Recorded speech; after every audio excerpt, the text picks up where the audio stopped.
Hello, this is Kay from OK Quilting, and today I'm doing a little bit of custom quilting on a practice quilt.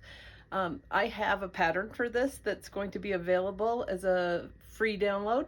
So if you don't follow my newsletter, you need to go to my webpage at OK Quilting and get on that, and then you'll get all the written directions for what I'm going to do right now. I'm going to show you how to drop a design into a block, and this really isn't very hard, but there's some steps and it can get a little confusing. So I'm going to move you a little closer here. So the first thing we want to do is make sure we have a clear screen. All right, let's see. I think that you can see. All right, so what we're going to do is we are going to put an area in this box. So I think that I would like to keep a 1/4 inch away from the edge. So what I'm going to do is, I know that from my needle to the outside of my foot is a 1/4 inch. So if I just line up my foot, kind of snug it up in that corner, and I hit area, multi-point, that's going to give me my first ding, as I call it. You're going to move over to the next corner. I can use the diamond button on my right handle, ding again.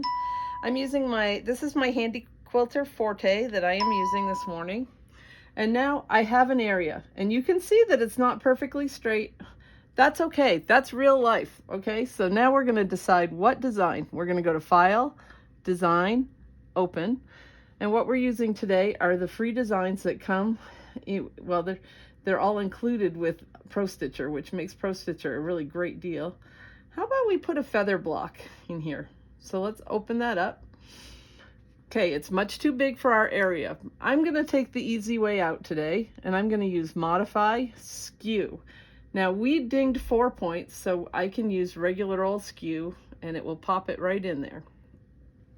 Now, we did change a few things, so we wanna hit baseline, and now all those changes are saved together. It's not saved into our machine, but it's amalgamated, so it's all one thing now, and we are ready to stitch. So we're going to go to Pro Stitcher, Quilt, Run. Now it's going to give you a box. Make sure your needle is up. It's flashing at you. Pay attention.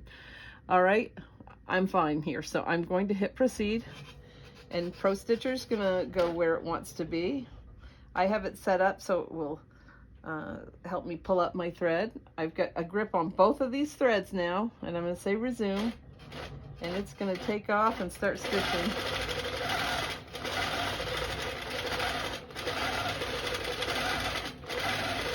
And you can see that it's staying a 1/4 inch away from the edge because that's what I told it to do. Your job is to tell Pro Stitcher what you want it to do. I like to boss them around. And I don't know about you, but you know, these are pretty perfect feathers, especially when they're going in a circle.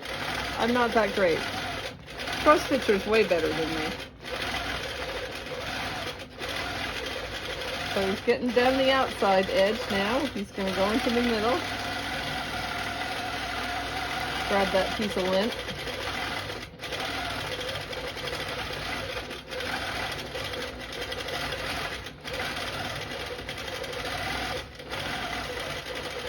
So the spacing on all 4 sides is even. So even though my block was a little ski-wampus, Pro Stitcher has made the design just a tiny bit ski-wampus, and it all fits in and it looks beautiful.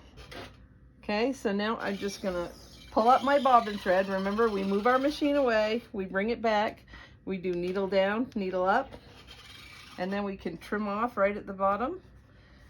Look how beautiful that is. Now, on the one that I have that I'm going to send out, I'm talking about using 10-inch blocks. So you might want to do, when you're dinging your area, you would still go, okay, first of all, let's go ahead and clear this out. So we'll go to File, Clear All. And if I were going to do the next block, I would want to just start clear. But if I were going to do a big block, I would probably want to ding several places along the side to make sure that I had a good space. Let me just show you that. Even though I've already stitched these blocks, let me just show you how to make an area like that. Area, multi-point. I'm already in my first, I'm just using the edge right now. So I'm just going to go ahead and ding along the edge. So I'm hitting the corners. I'm just pretending this is one big piece of fabric right now. I didn't hit that corner very well. But this is going to give me more accurate sides than if I just dinged on the corners. Because, you know, we just don't always sew perfectly. And that's all right. As long as we're having fun doing it. Okay, now I'm not going to connect to the end. Now I can't see everything, so I need to push my refresh button. But see how things are a little crazy there?